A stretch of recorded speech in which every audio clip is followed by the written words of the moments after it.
Bonjour et bienvenue dans notre podcast. Aujourd'hui, nous avons un sujet qui va sûrement intéresser beaucoup d'entre vous, surtout ceux qui envisagent de vivre dans une grande ville française. Nous allons parler de la vie dans les grandes villes en France, comme Paris, Lyon, Marseille et d'autres.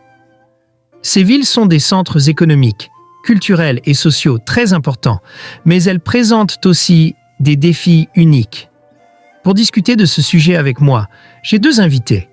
Pierre, sociologue spécialisé dans les dynamiques urbaines, et Amélie, une journaliste qui vit à Paris depuis plusieurs années. Bonjour à vous deux. Bonjour Jean, merci de m'avoir invité. C'est un sujet passionnant et je suis ravi de pouvoir en discuter avec vous. Bonjour à tous. Merci Jean pour l'invitation. Vivre dans une grande ville française comme Paris a ses avantages et ses inconvénients, et je suis contente de pouvoir partager mon expérience. Commençons par une question de base. Pierre, pourquoi penses-tu que tant de gens choisissent de vivre dans une grande ville comme Paris ou Lyon plutôt que dans des villes plus petites ou à la campagne? C'est une question intéressante. Il y a plusieurs raisons. Tout d'abord, les grandes villes offrent plus d'opportunités professionnelles. Paris, par exemple, est un centre économique majeur en Europe. Les grandes entreprises, les start-up et même les institutions culturelles et éducatives sont toutes concentrées dans ces grandes villes. Cela attire énormément de personnes, notamment des jeunes adultes qui cherchent à développer leur carrière. De plus, les grandes villes offrent une variété de services et d'infrastructures qu'on ne trouve pas dans les petites villes, comme des écoles de qualité, des transports en commun efficaces et bien sûr, une vie culturelle très dynamique. Je suis d'accord avec Pierre. À Paris, par exemple, on a un accès quasi illimité à tout type de services. Des bibliothèques, des théâtres, des restaurants, des magasins de toutes sortes. Il y a toujours quelque chose à faire, et cela attire beaucoup de gens, surtout ceux qui cherchent à avoir une vie sociale active. Et en termes d'éducation et de culture, vivre dans une grande ville comme Paris permet aussi d'avoir accès à des universités prestigieuses, des expositions d'art, des festivals et des événements internationaux. Mais malgré tous ces avantages, la vie dans une grande ville n'est pas toujours facile, n'est-ce pas? Pierre, quels sont les principaux défis que les gens rencontrent lorsqu'ils vivent dans une ville comme Paris? Oui, bien sûr. L'un des plus grands défis, c'est le coût de la vie. À Paris, par exemple, le logement est très cher. Les loyers sont élevés, ce qui signifie que les habitants doivent souvent vivre dans des appartements plus petits ou se retrouver à partager un logement avec d'autres personnes. Beaucoup de Parisiens vivent aussi dans des quartiers où les prix sont plus accessibles, mais ils doivent ensuite faire de longs trajets pour se rendre au travail ou à l'école. Et à côté de cela, le coût des transports publics, des courses et des loisirs est également plus élevé que dans les petites villes ou à la campagne. Oui, exactement. Le coût de la vie à Paris est un véritable obstacle pour beaucoup de gens. C'est pour ça que certains jeunes professionnels, par exemple, choisissent de vivre en banlieue parisienne, où les loyers sont un peu moins chers, mais ils doivent faire face à des trajets longs tous les jours. Cela peut être fatigant, surtout si vous passez 1 heure ou plus dans les transports en commun chaque matin et chaque soir. Et ce coût élevé a-t-il un impact sur la qualité de vie des citadins? Par exemple, le stress, la pollution ou même le manque de temps pour se détendre? Oui, tout à fait. Le stress est un problème majeur dans les grandes villes. Le rythme de vie est très rapide.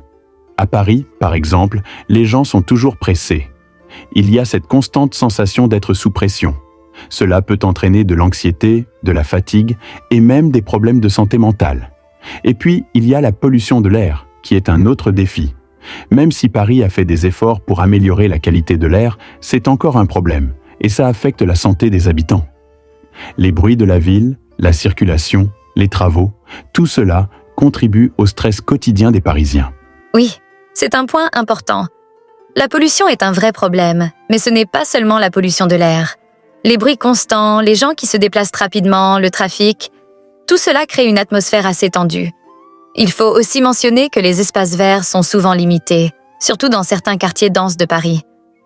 Les gens cherchent souvent à s'échapper pendant le week-end, en allant dans les parcs ou même en quittant la ville pour se ressourcer. Cela semble difficile à gérer au quotidien. Et à part le stress et la pollution, qu'en est-il de la vie sociale dans ces grandes villes?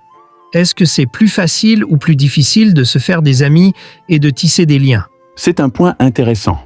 Dans les grandes villes, les relations sociales peuvent être plus superficielles, parce que les gens sont toujours occupés et n'ont pas beaucoup de temps à consacrer aux autres. Les voisins se connaissent rarement bien, Et les relations se limitent souvent à des interactions rapides, comme dans le métro ou à la boulangerie. Les gens sont concentrés sur leur carrière et leurs obligations personnelles, donc il peut être difficile de développer des amitiés profondes. Cependant, la diversité culturelle des grandes villes, notamment à Paris, peut offrir des opportunités intéressantes pour rencontrer des personnes de différents horizons. Oui, et cette diversité est un atout. À Paris, on rencontre des gens du monde entier. Cela rend les interactions sociales intéressantes et enrichissantes, mais parfois un peu plus complexes. Par exemple, à cause des différences culturelles, les modes de communication peuvent être très différents. Mais malgré cela, la vie sociale dans une grande ville peut être très dynamique. Il y a toujours des événements, des rencontres, des clubs, des activités, et les gens ont souvent des passions communes, ce qui facilite les connexions. C'est vrai, la diversité culturelle est un atout majeur des grandes villes françaises. Maintenant, parlons un peu des transports. Comment les Parisiens ou les habitants d'autres grandes villes gèrent-ils les transports publics, sachant que ces villes peuvent être très bondées? Les transports publics dans les grandes villes sont souvent efficaces, mais ils peuvent être très chargés, surtout pendant les heures de pointe. À Paris, par exemple, le métro est l'un des moyens de transport les plus utilisés. Mais pendant les heures de rush, c'est souvent une expérience désagréable, avec des trains bondés et peu d'espace personnel. Les transports peuvent aussi être perturbés par des grèves ou des travaux, ce qui complique encore les déplacements. Les Parisiens s'habituent à cette situation, mais cela reste un défi au quotidien. Oui, il faut être prêt à accepter le fait que les transports ne sont pas toujours confortables. Beaucoup de gens préfèrent prendre le vélo ou marcher, si leur trajet le permet, afin d'éviter les foules et de profiter d'un peu de calme. Il y a aussi une tendance croissante à utiliser les trottinettes électriques ou les services de covoiturage, ce qui aide à réduire la pression sur les transports publics. Mais cela reste un problème majeur pour de nombreux citadins. Passons maintenant à un autre aspect de la vie en ville, la sécurité. Est-ce que vivre dans une grande ville comme Paris peut être risqué? Y a-t-il des problèmes de sécurité que les habitants doivent affronter? La sécurité est une question complexe dans les grandes villes. Bien qu'elle soit généralement sûre, il y a des zones plus sensibles où la criminalité peut être plus élevée, comme les quartiers périphériques ou certains endroits dans les grandes villes. À Paris, il y a eu des préoccupations concernant les vols à la tire, les agressions dans les transports en commun, ou même les manifestations qui peuvent parfois dégénérer. Mais ces incidents sont relativement rares et ne concernent pas l'ensemble de la ville. La sécurité dépend souvent des quartiers et des types d'activités auxquelles les gens participent. Oui, c'est important de souligner que la plupart des gens vivent sans problème majeur, mais il y a des zones où il faut être plus vigilant. En règle générale, les grandes villes offrent des services de sécurité de qualité, mais le sentiment de sécurité varie d'une personne à l'autre. C'est un aspect à prendre en compte lorsqu'on choisit où vivre dans une grande ville. Finalement, pour ceux qui envisagent de s'installer dans une grande ville comme Paris ou Lyon, quelles seraient vos recommandations? Pierre, commençons par toi. Je dirais qu'il faut bien réfléchir avant de faire le saut. Il faut être conscient du coût de la vie, du rythme effréné et des défis liés à la vie citadine.